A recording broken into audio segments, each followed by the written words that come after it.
The role of being an entrepreneur begins before you do the deal, right? Because I talked about earlier about the whole aspect of, the hardest part is finding the right people and making people think like entrepreneurs.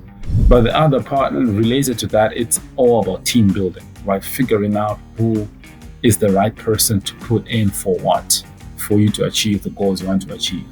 And so it's the same concept. And depending on what you want to do beyond, right? If you are someone who intends to do a roll-up strategy where you're buying a bunch of stuff going forward, or whatever the case is, it may impact how you pick who joins your team, because sometimes you want someone who's a long-term player who you're going to have as you do more and more deals going forward. You're listening to Before You Buy or Sell a Business, hosted by Jared Johnson, the top SBA lender in the country. On this show, we break down business acquisitions, talk to industry pros, and provide real-world advice for buyers and sellers. Welcome back to Before You Buy or Sell a Business. I have a really fun guest today. One of the nicest clients that I've worked with. I really appreciated him being like that, and I'm happy to talk through his transaction. It's a little different, had a couple little twists and turns, so hopefully we can get into it and provide some good information for everybody else. So let's start with, let's say your name, where you're from, where you grew up, any other fun stuff about what you were doing before you decided to get into looking for a business. Sure. I want to say one of the nicest lenders I've ever worked with, but only one so far, but really good. I'll take it. Yeah. One of the most memorable things for me, Jared, after I met you is the hats, I remember the very first time we met, that was the first thing that I noticed in your background. Cool. Yeah. Thanks for having me on the show. So my name is Munashe Makava. I was born and raised in Zimbabwe, and I was there until I turned 25. That's when I moved to the United States. And when I was in Zimbabwe, I worked at Deloitte in their accounting practice. But I kind of grew up in the family business, which was construction related and mostly engineering, where the business was a manufacturing business in the process of manufacturing steel inputs into construction and also into agriculture. And then, fast forward, got married, and then with my new wife, we moved to the United States, where I started doing my MBA at NYU. And growing up, my parents had always kind of brainwashed us to think about always working for ourselves. They kept saying to us, you should go and work for somebody and get to feel what it means to build someone else's dream. And then eventually you should branch out and start doing your own thing. And hopefully as siblings, you bring it all together to become one big thing that's a family business. So, I come here with my wife, who also is very entrepreneurial. I go do my MBA, work on Wall Street. From that, I went to Goldman soon after NYU, and then went on to Centerview Partners after that. And all the while, the entrepreneurial gospel was still ringing in my ears. And when we welcomed our first son in 2023, that was basically the push that made us start thinking about, okay, maybe it's time we jump over to the other side. And fast forward, here we are. Wow. Yeah. So, good background. I'm starting to see a lot more people kind of get into search that have a good professional background, great education, great resume profile. You've worked at some, big companies that are really hard to get into. And, obviously it's an interesting transition. I think it's funny you say your parents brainwashed you, but I think they probably were obviously pushing you in the right direction. And I think that's great. Obviously, owning a business isn't for everyone, but your parents should know you better than anyone. And so if they think that's the right thing for you, then obviously they know you have what it takes. So it's cool to see you, travel across the world. Worked for Deloitte there, but still, came over here and made it through school and everything. So yeah. So you had a child and then decided to take the leap. I feel like more people would want to do that before because they'd be scared that there's even more responsibility. But I guess if it helps hold your feet to the fire, that gives you some motivation, right? No, I mean, and you're totally right. I mean, a couple of things on what you just said, right? Like, first of all, entrepreneurship is not for everybody. However, I think, and I do appreciate that this could just be a function of kind of the group of people I grew up around and spent a lot of time around. But there's this notion that a lot of people go with, which is entrepreneurship is the holy grail, right? Where they say, oh, that's the ultimate endpoint. You need to become an entrepreneur. But I actually believe that that is not true. I mean, my parents, when they brainwashed us to be thinking about being entrepreneurs, they come from that same school of thought, right? Which is entrepreneurship is the holy grail. But there's an audiobook I've been listening to called The Next Five Moves, I believe, by a man named Patrick Bet-David. And he put it in a way that I actually subscribe to more, which is there are people who are meant to be entrepreneurs, and then there are people who are meant to be intrapreneurs, right? The whole aspect is having an entrepreneurial view of the world. But it does not necessarily mean that you need to be an entrepreneur. You can be entrepreneurial within an organization you work for, and that what you would call an entrepreneur, right? And if you look at some of the people who are billionaires today, who are the Satya Nadellas and all of these people, those are the kinds of people you look at and say, okay, that's entrepreneurship at its highest levels, right? And so it's something that I found to be pretty interesting to think about. And again, when you look at the entrepreneurial side, not all of us are made the same, right? There's some people, and this is a question I had to ask myself when, once we looked at the situation where we had our kid and we're thinking about jumping onto the other side, which is, what does that look like? What kind of entrepreneur am I, between a startup person or someone who comes into an existing situation and just makes that better? All right. And so, to your point, when you have a kid is when you start thinking, oh man, like the risk threshold is much higher, right? I think if I had assessed myself as a startup person, I probably wouldn't have made that jump, because I think I personally feel that the startup type of entrepreneurship has higher returns from my perspective, but is also that much of a higher risk, versus coming into a situation where with the ETA approach, you are looking at a business that has already proven itself, that already has an established market, has a reputation, and you can see that what they do works. And all you need to do is to figure out how to make sure that the good thing they have going is not lost. And you just add on top of it, right? Or if you're lucky enough to find that rough diamond, that hidden gem, where you actually don't even need to do anything. You just need to come in and just change the name on the door and just keep doing what they're doing, and you will still be able to generate a great return, not only for the lenders, but also for the shareholders, let's just say for all the investors involved. Then that's even better. Yeah, that makes sense. So I guess I could try to summarize it a little bit as entrepreneurship is risk versus reward, right?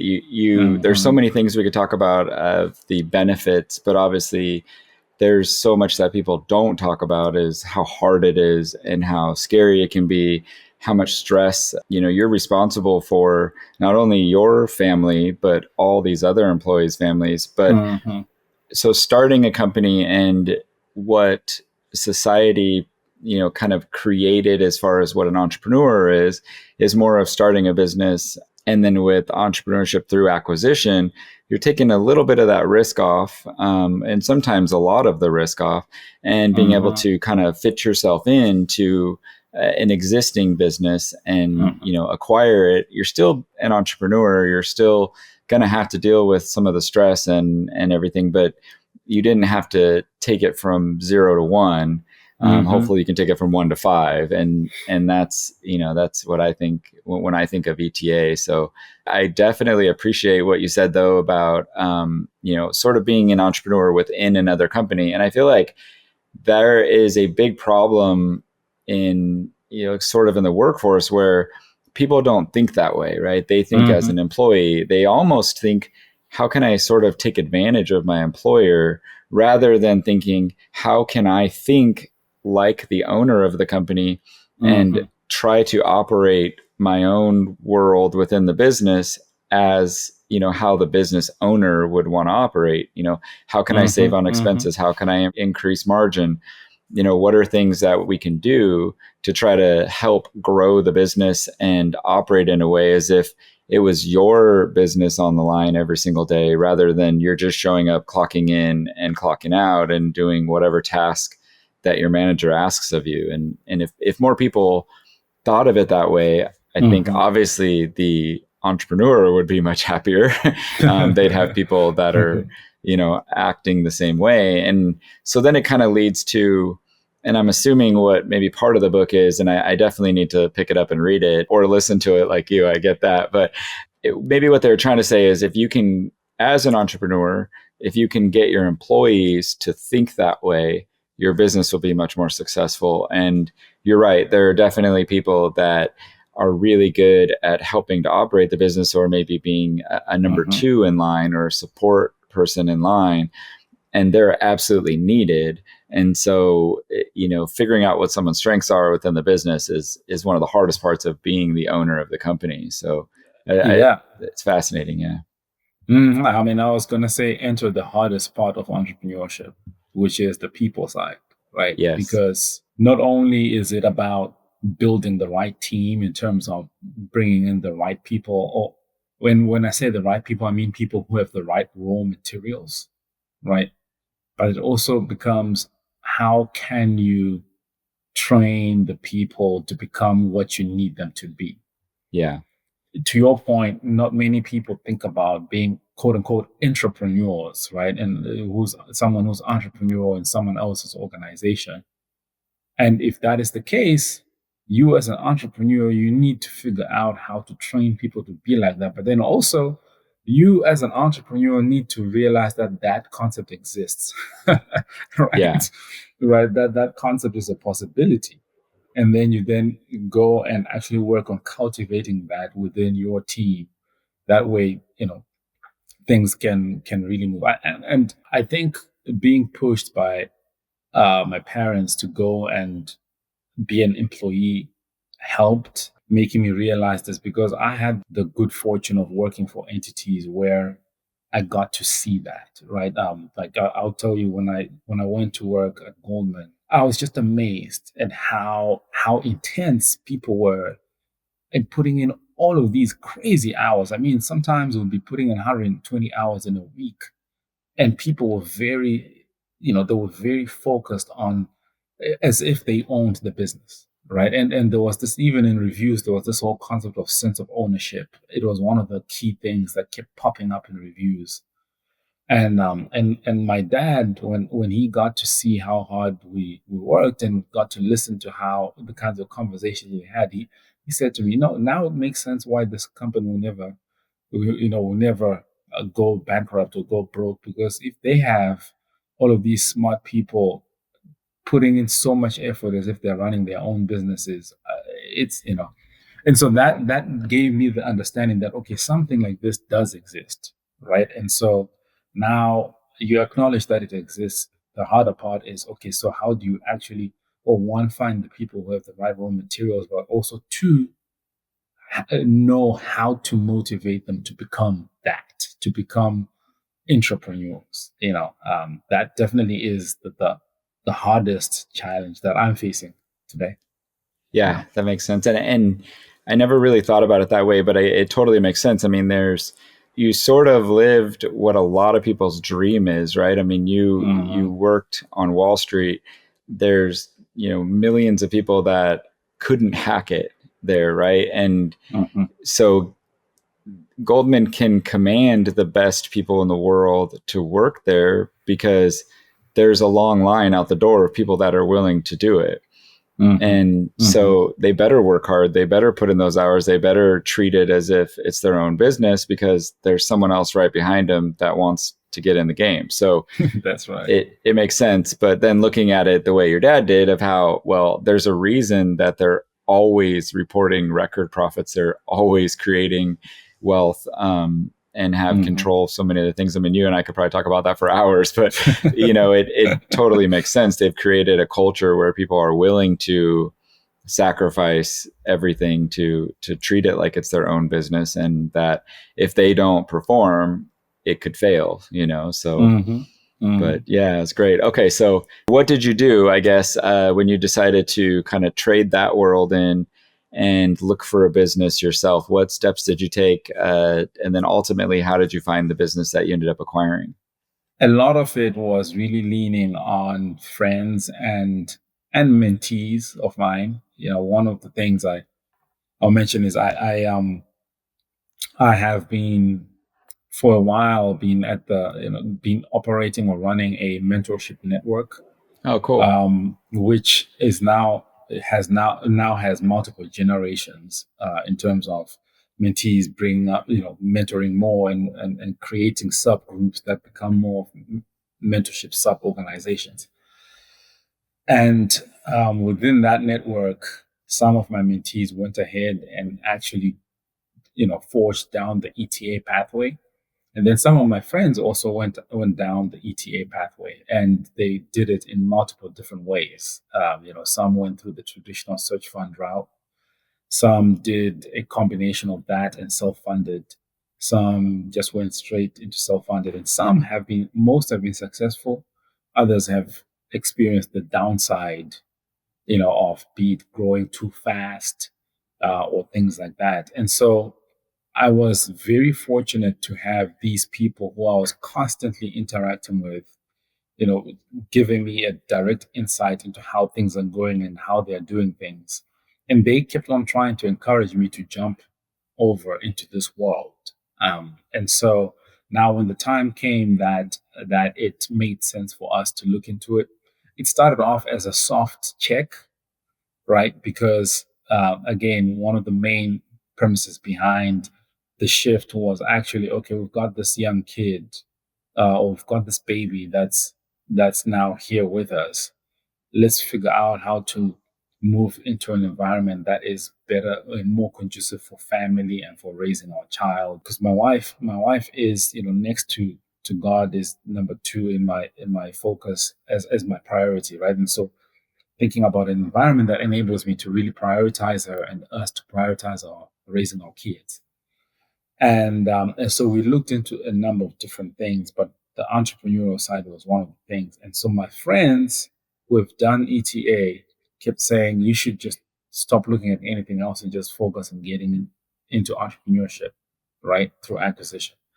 And it started off as, okay, I'm going to just go through the process of searching for a business that might be interesting for me to acquire and run. And I'll see if something really sticks. But that is going to be, that is not going to be the totality of what I'm going to be doing in this phase. It's going to be part of it while I look into other things and other plans that I'm thinking of doing. And Jared, I tell you, I think by day 2 of looking at these companies, I wasn't sleeping. I was barely sleeping because I was so excited, by some of the businesses I was getting access to and looking at what is going on underneath the covers and looking at and just assessing them from is this a good investment? If I was to come into this, what are the changes? Let me learn more about it. And I realized, again, if you come back to the whole concept of entrepreneurship is not for everybody. When you find something that is very much in line with your skills and your talents, and it's something that really energizes you, it automatically clicks, and you will find that you struggle to do anything else, right? And that's exactly what I experienced. And so I started my search in earnest in the month of June 2024. And I was going on to different websites and platforms that facilitate access to businesses on sale. And I was just reviewing them and looking at what they look like. I started off just looking at them randomly. And then I realized, okay, so there's so many businesses all over the United States. I need to figure out and narrow my focus. And so my focus was more geographic before anything else, because I always believed that uh, any type of business, I can pretty much run it and I can make it work. And the premise of that belief is, back when I was in Zimbabwe, I got piloted into an asset management firm. I had absolutely no prior experience in asset management. And this company was they were in regulatory trouble. They were experiencing a bank run. They had so many problems going on. And I went in there to help them rehabilitate, get back on good standing, and become profitable again. And I did that. And so that was a proof point for me. Next thing, I read a book called, or listened to a book called, it was written by a man named William Thorndike. It's called The Outsiders. And that book, it's called The Outsiders because it was showing that the people who went in to become CEOs and generate higher, greater shareholder returns than Jack Welch, who a lot of us in the entrepreneurial community revere as a great manager, they were all outsiders to their industries, right? And so that kind of made me believe that, and also my years of experience in advising different businesses, I came to believe that making a business work is not limited to a specific industry, right? And so because of that, I was fairly agnostic on the industry side. So I was more focused on geography, and my geographic focus was really more about family, right? It was about, okay, which geography would be nice for my family and I to live in, and for us to raise our kids where would want to raise them, and also avoiding natural disasters, because that's something something I never grew up with. So that's how it all started. And yeah, then I just started going on the different websites, BizBuySell, Axial, you name them, and just interacting with the listings that were there, putting my hand up to get more information. And so that, I would say that was the primary starting point. Of course, there's a lot more stuff that came after that. Yeah, and I think if I remember correctly in the book, another point they were making was that, and if it may have been a different book, I may have it confused because I think I read it a long time ago, but I think they were talking about data points and where successful individuals kind of were all in the same type of category, and what their parents did with them and where they grew up and kind of how they grew up. And essentially what they were saying was, you could take a certain type of individual that was raised a certain way and thought a certain way and plug them into pretty much any industry and they would be successful. And I think that's what they were saying is, like, even though they were coming from outside, you could drop them in anywhere and they would probably be, great. I'm sure there's, athletes in the world where you look at them and say they could probably play 5 or 6, 7 sports and be a professional in it, just because they have that ability, they have the God-given talent. They also have that mindset, right? Where they're not going to stop until they figure it out. And so I think that's where you probably started looking at businesses and going, okay, I can do this. I know I can do this. And then you become obsessed with it. And I definitely know how that feels. So and that's right. And I think you actually picked out something from, in what you're saying, you also picked up something from the other book that always confuses people in terms of the titles. There's Outliers. You're right. Okay. Right? Yeah. I think what you were talking about is Outliers, where he was profiling people like Bill Gates and stuff like that. And that's a Malcolm Gladwell one. Okay. It's been a little while. I haven't been reading lately. I've been too busy. I need to get back into it. There's so much good stuff out there and so much research that has been done that is interesting to. Yeah. Oh, it's only going to get more crazy now with all the AI stuff. But so which platform did you end up finding the listing on? And then maybe talk to us a little bit about the business that you found and what you liked about it. Yeah. So the platform that I ended up finding it was BizBuySell. And, BizBuySell was one of those places where there's not much curation around the businesses that are on there versus, an Axial or other types of platforms. And so when you compare Axial or Benchmark International site, which is, I think it's called Embrace Benchmark or something like that, to BizBuySell, you'll find that on Axial, you're probably going to find higher quality deals on average. On BizBuySell, you find a hodgepodge of all sorts of things, including stale deals, and it's so it requires a lot more work to find something on it. And so I put in the time, and I found what I ended up buying is a dual acquisition, two companies owned by the same man.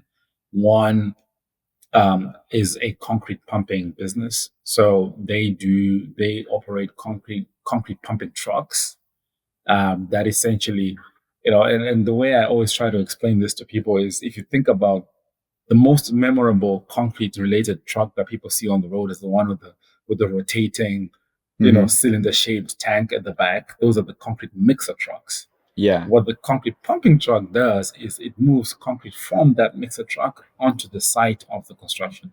Be it on the third floor, second, in a multi-story building, be it in the hall, in a basement, or whatever it is. And so one of the businesses owns concrete pumping trucks, and the other one does construction of concrete foundations and concrete walls, as well as flat work. So be it slabs, like basement floors, be it driveways, sidewalks, you name it, anything concrete. And so these are the two businesses that I ended up acquiring. And what drew me to them? Well, first of all, I noticed that without even trying, I was naturally gravitating towards construction. And I guess it's because of construction and manufacturing. And I guess it's because of the seeding that happened from the family business perspective. And concrete was particularly interesting because, it is the largest man-made material in the world in terms of the most used man-made material in the world. So concrete will always be, it's kind of like food at this point for the construction industry. Yeah. But for these businesses in particular, the first thing that drew my interest is, and this was kind of a testament to my prior experience in investment banking and mergers and acquisitions. I was able to spot very early that the listing was not yet refined, that it was still, that listing was coming from a place of where they had not yet fully fleshed out the preparation in terms of putting information out there. And seeing that, I thought to myself, well, if this turns out to be a really good deal, then competition is lower. And so I jumped on it, got as much information as I could. And thankfully, with my banking and accounting background, I was able to figure out any hidden value as soon as possible before they really got their ducks in a row. And once I saw it, one of the most important pieces of advice I got from my friends was, once you see a deal you like, start building the relationship with the seller. Go fly to where they are and start spending time with them, and get to a point where they are very comfortable opening a beer, sitting next to you, at the side of a lake and just chatting. And so I quickly jumped onto that. And as I went through that process, I started learning more interesting things, such as how this business, especially the foundation side, which was the much bigger side of the business, had a niche that they focused on, which was inherently somewhat insulated from economic cycles, because the business focuses, the bread and butter is doing, call it the rich people homes, right? The custom homes, multi-million-dollar homes. And from my experience in other work, I know that cohort or that group of people that we work with are the types of people who it takes a while, or it takes a lot in terms of economic pressure for them to slow down, especially when it comes to building homes. And if anything, some of them tend to be counter-cyclical. When the market really dips, they start investing more in real estate. And so it was a really nice niche that they operate in, and they are the biggest in this area, in that niche. So it really attracted me because of so many factors. So when you decided, okay, I'm going to move forward, and you felt comfortable with the transaction, I'm sure you had to negotiate a little bit. Is there anything Mhm. looking back that you would have done different, or what piece of advice would you give to somebody when they're negotiating the price? One thing I wish I had done different, and I honestly don't know why, I think there was so much going on that I kind of overlooked an area that I should have known better as a person who had experience in M&A is the tax side of the negotiation. And when I say the tax side, it doesn't come with a big sticker that says this is a tax issue, but this is the part about negotiating, because this was an asset. We structured it as an asset sale, right? And there's the component where you negotiate the asset allocation, right? The purchase price allocation to the assets that you're acquiring, and that has tax implications. And that part is a part that I would have negotiated better. I engaged a tax strategist who I brought in very close to the closing of the deal, because my focus with them was really tax planning and tax strategy for the organization going forward. I could have engaged them earlier and involved them even at the negotiation of the asset purchase agreement. I think they would have covered my back on some of these things. So that's one thing I definitely wish I would have done. Yeah, so essentially adding a tax expert to your deal team up front is something you would Mm-hmm. have done differently. Mm-hmm. Everybody always talks about doing proper due diligence with, financial review, whether it's quality of earnings or at least have a financial background and be able to review things and Mm-hmm. try to kind of peer inside the business from a bookkeeping standpoint.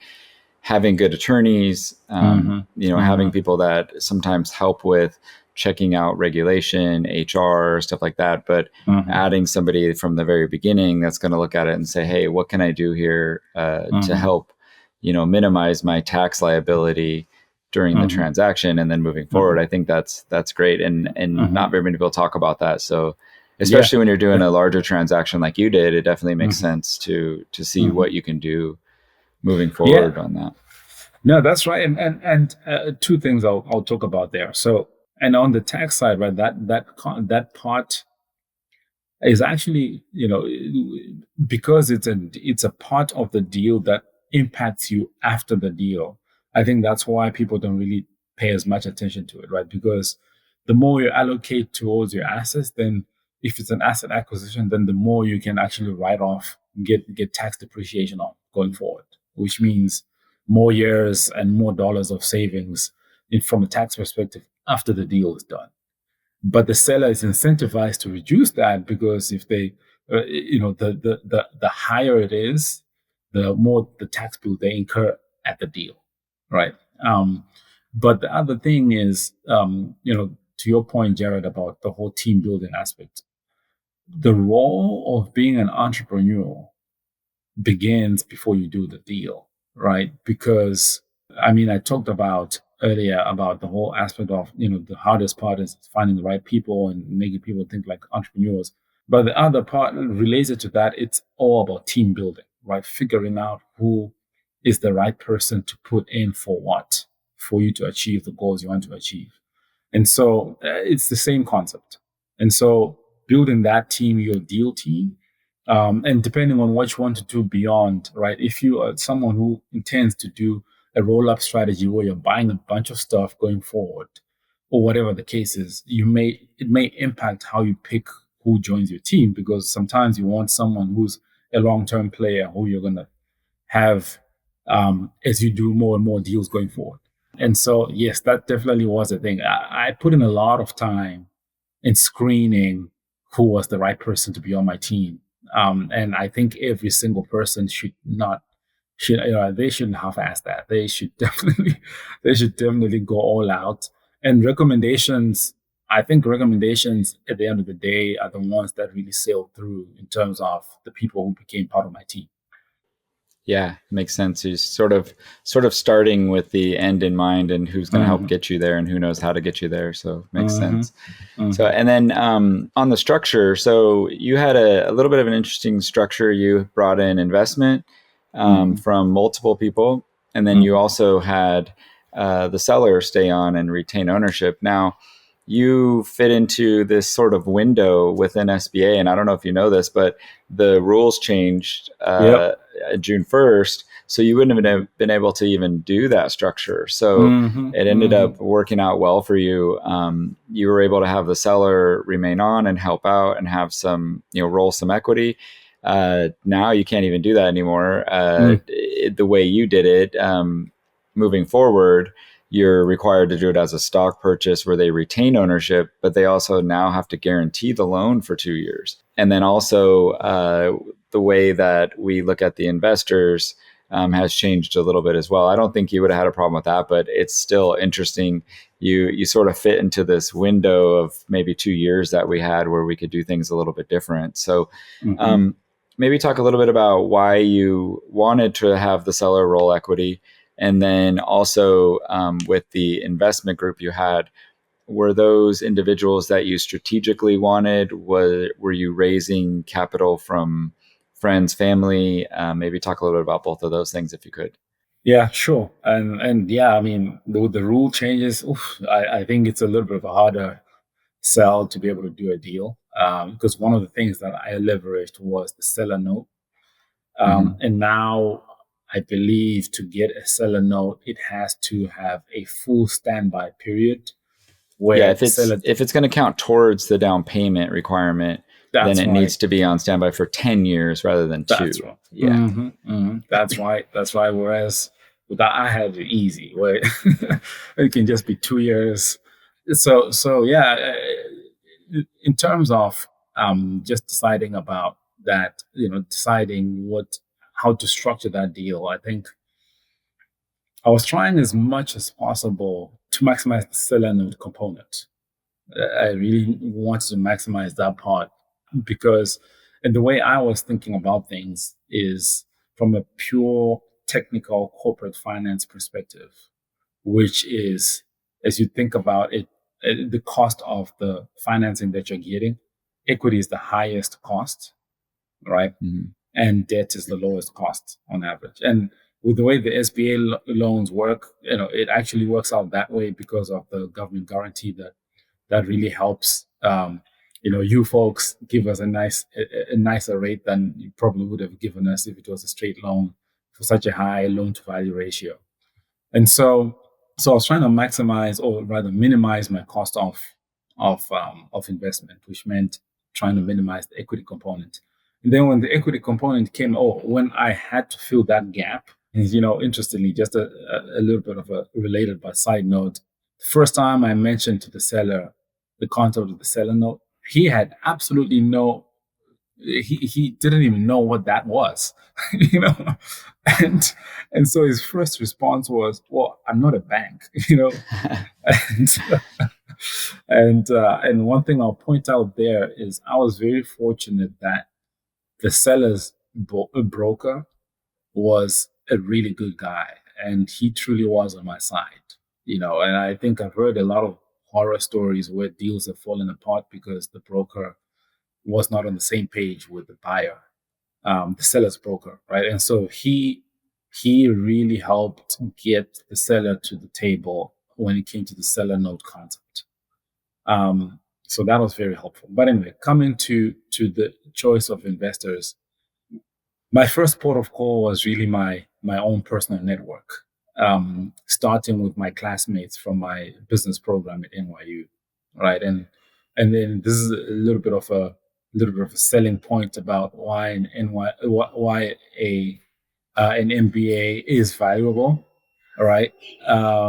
Because if you go to the right business school and you create the right kinds of relationships, those really do show up for you down the line. And so for sure, a lot of my classmates showed up and they were prepared to invest in the business. A lot of them say it was not about the business, it was about me because of how they remembered me from those days. So that was great. And then beyond them, I went out onto there's a platform called Main Shares. I don't know if you're familiar with it. Yeah. And so I went onto that platform as well and just put my deal up there. And I got some really good inbounds from there of people interested in investing in the deal as well. So with all of that combined, and some personal friends as well, with all of that combined, I actually ended up getting oversubscribed, pretty significant, like almost times 2 oversubscribed, which was a really great place to be. And so I then had that opportunity to pick and choose who was a better strategic fit for what we're trying to achieve as well. Makes sense. Yeah. No, it ended up working out really well. I think you had the right amount of leverage. You had the right people with you. And one thing that I always pay attention to, and I sort of had this argument, I don't have it anymore, but used to have this argument with credit folks within the SBA world. We're fortunate. We've got some really good credit folks in our bank that, I guess the easiest way to sum it up is they get it. There's many institutions that don't have people that kind of understand how ETA works. They don't understand the type of buyer profile that we're seeing now compared to 10 years ago. And one thing that I figured out, maybe 7, 8 years ago was people like yourself have a very good network most of the time. And if I take you and I drop you into any business and you have a problem, you can open your cell phone and you probably have 15 different people that you can call on, and whatever the specific problem is, you probably have somebody who's an expert in it. And if not, somebody that will know who an expert is in that. And you can pick up the phone, you can call them. If you need capital, you've got people. Compared to somebody else that traditionally people have looked for, which is an individual that grew up in a very specific industry, worked their way up, maybe has managed or worked in a certain industry. You drop them into a business, even if it's the same industry, they don't have a phone full of very entrepreneurial people or people that have a good network, that have a higher net worth, that are very smart. They don't have that, right? And so I figured that out a long time ago, and I used to have to argue and say, like, listen to me, it makes sense. And then now everybody's like, oh, okay. And we don't end up having problems on transactions afterwards when we have people like you. And so it makes sense. And I'm glad you were able to grab those individuals and have them jump on your deal. And clearly it's a, testament to you and your background and everything that you were oversubscribed. So that's great to hear. And, obviously it makes me more comfortable on your transaction as well. So I appreciate you saying that. Thank you for saying that. And I mean, to your point, I mean, if you look at, the book, The Outsiders that I was talking about, you should definitely read that book by William Thorndike. I will. So again, the premise there was, they said, if you ask anyone who the best CEO in the last 5 decades or so has been, most people say Jack Welch, right? Because of the great GE story with Jack Welch. Yeah. And he said, I'm going to profile 8 CEOs who have delivered greater shareholder value than Jack Welch. And he kind of showed the commonalities across those CEOs. I tell you, if you listen to the stories, maybe with the exception of even with Warren Buffett, actually, if you were to take the stories of their backgrounds before they built what they eventually built or where they became CEOs, and you took that as that person applying for an SBA loan to buy that business where they became a CEO, the conventional assessment would kick them out, right? Because they have no prior experience in what they're going to do. In some cases, they have absolutely no prior experience running anything, right? For example, the lady who, I think her name was Mary Graham or something, the one who became the Washington Post CEO, she's one of the profiled people. Absolutely no experience running any business, right? And it just wouldn't click in terms of the conventional assessment. And that's also fair, right? Because the lenders want the credit team, their job is to protect, from a risk perspective, right? To protect the business. And so you also need to be able to justify why it makes sense to lend that person. And that's a hard place to be, right? And I always felt, and even as I was interacting with you and we're going through the process, I think you were a godsend in terms of just helping helping share that, that extra insight as to, hey, here are some mitigating factors as you think about the risks of, okay, this guy has actually never run this kind of thing before and has not really been in day-to-day operations of something like this before, but here are some of the mitigating factors. And I think everyone, listening to this who's thinking about going into ETA, there is ways to actually make sure that you can insulate your profile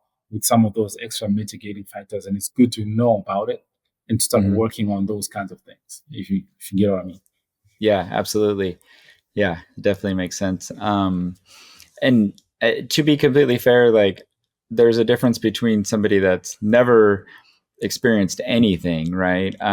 You can't, most likely you couldn't take a kid out of high school or maybe even undergrad and drop them into, $7, 8, 10, $12 million company and say, run it and be successful, right? You still need to know how to do something, which is exactly what your parents taught you, to go figure out, how like employment works first, get a taste of, how to be a good employee, how to at least understand how business is run, then go do it, not finish undergrad and then try to drop yourself into a large company. So I think that makes sense, but it's where we went. So not everyone is Mark Zuckerberg. I know, right? And even that is a crazy story that he's, 1 in 10 billion or whatever could actually like figure out. So yeah, exactly. you have these people that are definitely extreme outliers, right? Yeah. And so, yeah. And they still need good people around them at the end of the day, right? I mean, not a single person in this world could run every single part of their business and be successful. They need other people around them as well. And some people, that's their strength. They are good at maybe one or two things, but they're really, really good at identifying good people to put around them, motivating them, keeping them on task, and so on and so forth. So yeah, there's different types of managers and different types of people, and they can all be successful. It just matters, do they know how to, pull the right levers, so. And that's I think that's what a CEO is. That's what an entrepreneur is. A team. Definitely. You really are just a team builder. And, and exactly. Yeah. So, all right. So we got the transaction done. It took over. How did that go?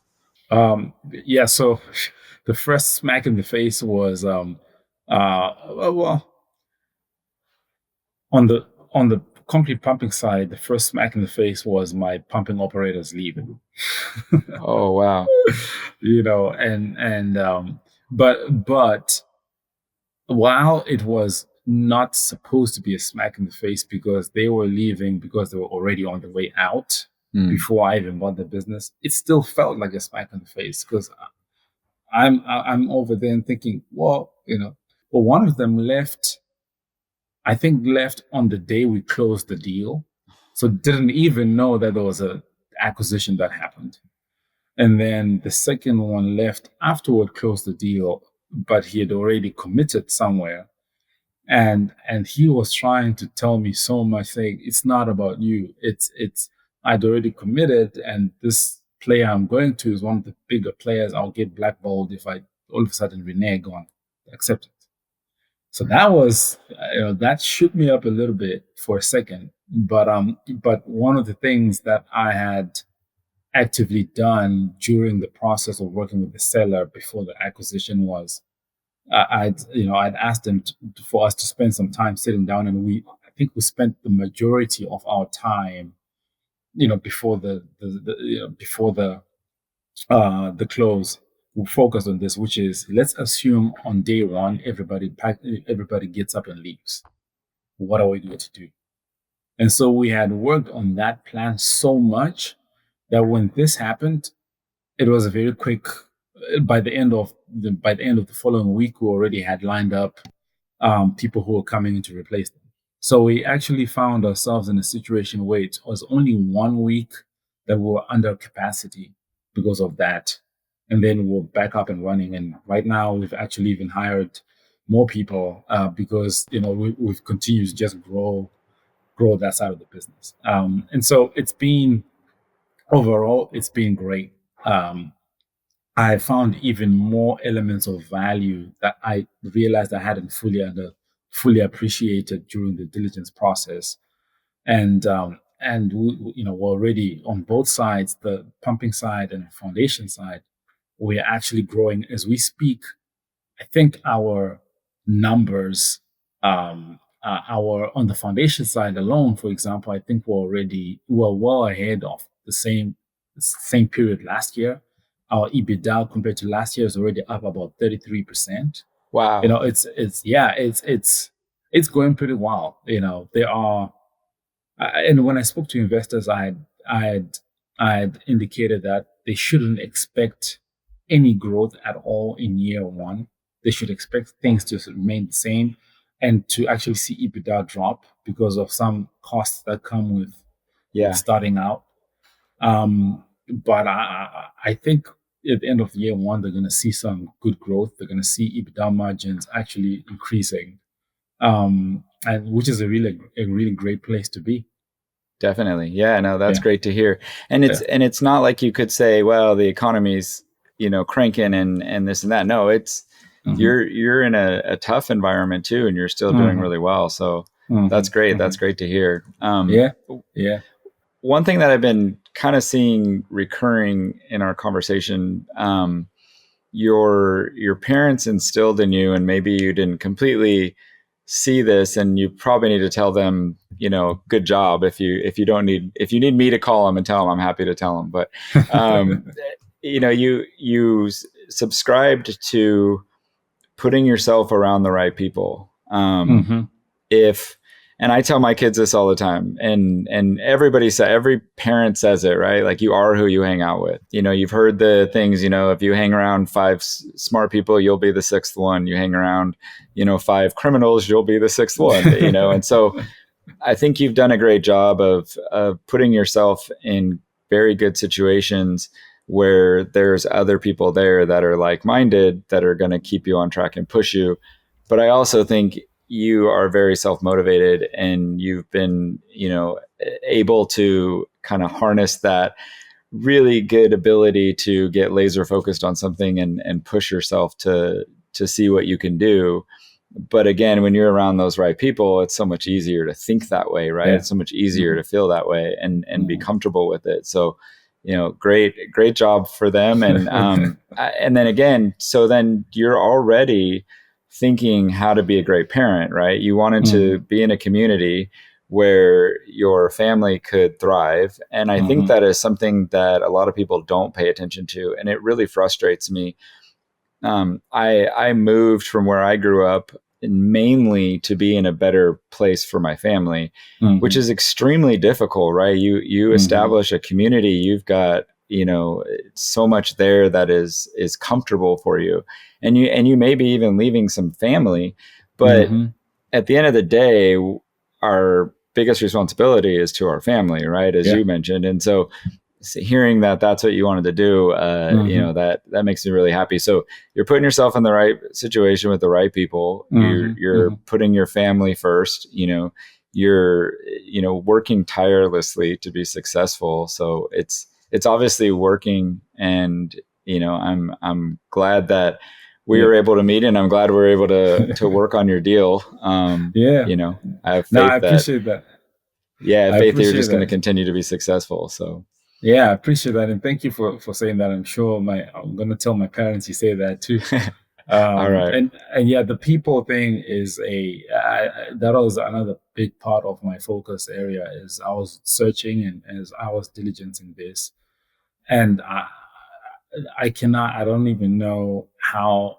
I don't think I can emphasize or stress enough how the people in the organizations I acquired have just been, have been like they are it. They are exactly what I needed. The results I'm telling you about in terms of how we're doing it really is these guys.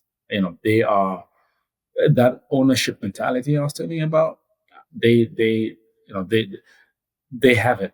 I didn't need to do much to do. All I needed to do was to make sure that they feel more empowered than they did before. But outside of that, they already were those kinds of people. In fact, one of the things I was thinking about, and I talked to a number of people about, is if you look at the Warren Buffett model, or if you look at a number of these models that are done by big conglomerates that are more of acquirers of businesses than anything. One of the hardest challenges they face is finding the right people to be CEOs, or so to speak. And when once we came here, especially my guy on the foundation side, I thought to myself, man, I think I found one of those guys who I can pick him up from there and throw him into another type of business. Should we go ahead and start buying different types of businesses outside of this acquisition? And he can fix stuff up and make things work. Cool. It's one of the hardest things to find. Yeah. And I've just been fortunate enough to find that here. That's awesome. Mm-hmm. Yeah. And you probably need to push him. So yeah. Yeah, that's good. So at the end, I always ask two questions, but I feel like you may have answered both of them already, but we'll give it a shot anyways. And maybe I'll change a little bit. So I usually ask, do you have a mentor, or have you ever had a mentor? You've already talked about mentorship. Maybe you could talk a little bit about your mentor group, why you created it, and why you're a part of it, and kind of what you're trying to accomplish there. Yeah. So the mentorship network that I created was, the way it kind of came up was, I have gone through experiences in life where I was sort of fearful of taking a certain step, because I would ask myself, well, I mean, who am I to even try to do that? And specifically, going through the MBA process, or even thinking about going to Wall Street, is something I kept thinking to myself, well, Wall Street is for a certain type of people, or going to get an MBA in the United States, maybe that guy, that's kind of the mentality. And it came from, I think it came from when I was about to go into undergrad. Back then, when we used to write letters, I sent a letter to Harvard asking if they, I think I was just inquiring about places, and then they sent me a whole package, and I went to the FAQs trying to see if they give any financial scholarships, because I didn't have the money to go to Harvard. And it said, the answer was, our pool of unusually gifted students makes it hard for us to give any merit-based scholarships. And so I was like, oh man, so I guess I probably am not one of those guys. That kind of set in for a while.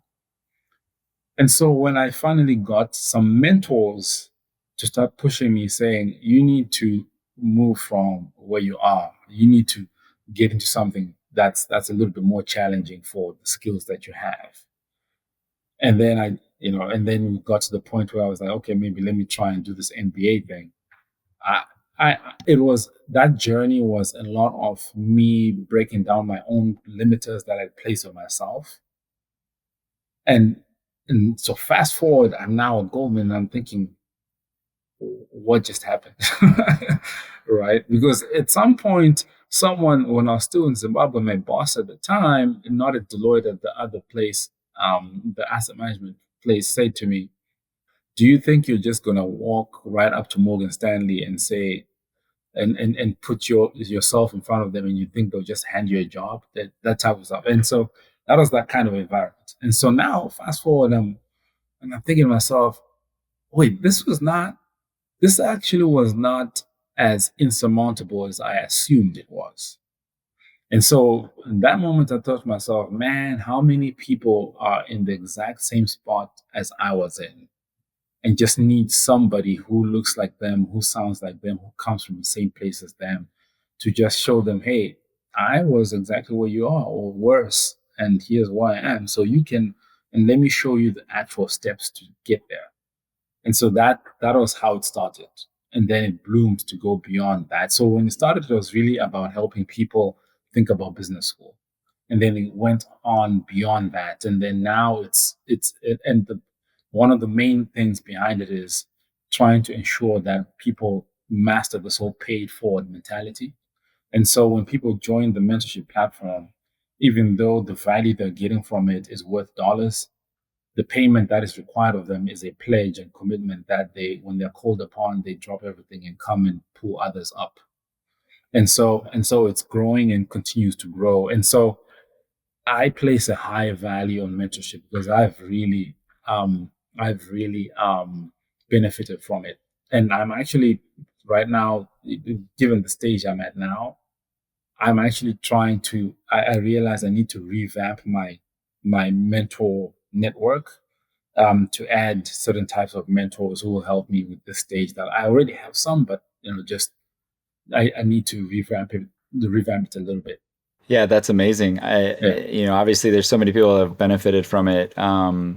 It's great. I'm sure they all appreciate you taking that step, and it totally makes sense. I mean, there's people that kind of doubt themselves, and I've gotten myself sort of in trouble a lot where a lot of times I can look at people and I feel like I can see their potential, and I struggle to not sort of push it on them. And one time I was talking to somebody and I like kind of spit something out, and they were like, "Wait a minute, stop, like say that again." And what I said was, I have to remember that like my expectations for somebody, they didn't sign up for that. So I need to stop like beating them up because they're not meeting my expectations.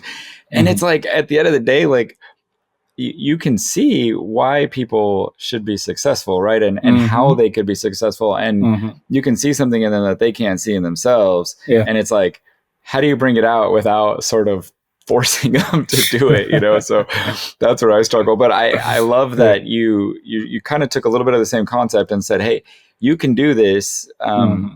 I sort of had self-doubt, and then all of a sudden I woke up one day and said, wait a minute, I'm achieving what I thought I couldn't. So I know there's a lot of other people out there that should. So it makes sense. And to your, and like what you're saying, it's pretty frustrating when you see someone who has potential and there doesn't seem to be any blue or red pill that can wake them up. Yeah, exactly. Yeah. So final question I always ask is, what motivates you? I mean, obviously you've done so many things that even if you took one piece of those, people would say, man, that guy was very successful, and you've done multiple things. So what's motivated you and what keeps you going? It's purpose. I believe I'm fortunate enough to have figured out, to a certain extent, what my purpose is. Because I think I kind of hinted earlier. I'm a Christian, God-fearing man, and I believe in purpose as ordained by God. And I also have this baseline belief that I've had since I was in high school, that in every system, every component of every system must justify its existence in that system through it bringing differentiated value to that system. Otherwise, it's irrelevant and doesn't need to be in that system. And so even as an employee, I approach things the same way, where if I'm part of an organization, there should be a difference with me being there than me not being there, right? And so same thing about just being on this earth. And so, figuring out that purpose, my main profile from a purpose perspective is I'm an enabler, right? And so I'm there to really enable people to move from point A to point B in many different ways. And so that is the underlying engine that drives every single step that I make in all the different decisions that I make. That's the underlying driver. So for example, going down the ETA pathway, one of the big things that I kept thinking of was, well, I've got mentees who are very entrepreneurial and are trying to figure that part out. And sometimes it's because I noticed that my greatest ability to motivate is when I have been able to walk that path. So I thought, and so this pathway, while it's something that I enjoy doing and everything, but one of the other drivers is, well, walking the path, and I can actually give someone the details of, okay, this is how I walk the path, and we can have those kinds of conversations and hopefully also inspire more people to start breaking out of that shell that we were talking about through that. So my primary driver is really purpose, and with my profile being an enabler. I love it. Yeah. Thank you for sharing that. I appreciate it. Thank you so much for coming on. If there's anything I can ever do, let me know. I'm excited to see where this goes and your next business. And, I know one day we'll write a book about you. So that would be great. Thanks so much, Jared. Thanks for having me on this. And it's always a pleasure connecting with you. And again, like, you were very, very helpful during the process. And I look forward to us working together more and more going forward, and me shipping more and more people towards your way to help them, just as you helped me. That sounds great to me. Yeah. Thanks. Thank you all for listening to Before You Buy or Sell a Business. If you found value in this episode, please follow the show, leave a positive review, and share it with someone. For more information, check out jaredwjohnson.com. We'll see you all next time.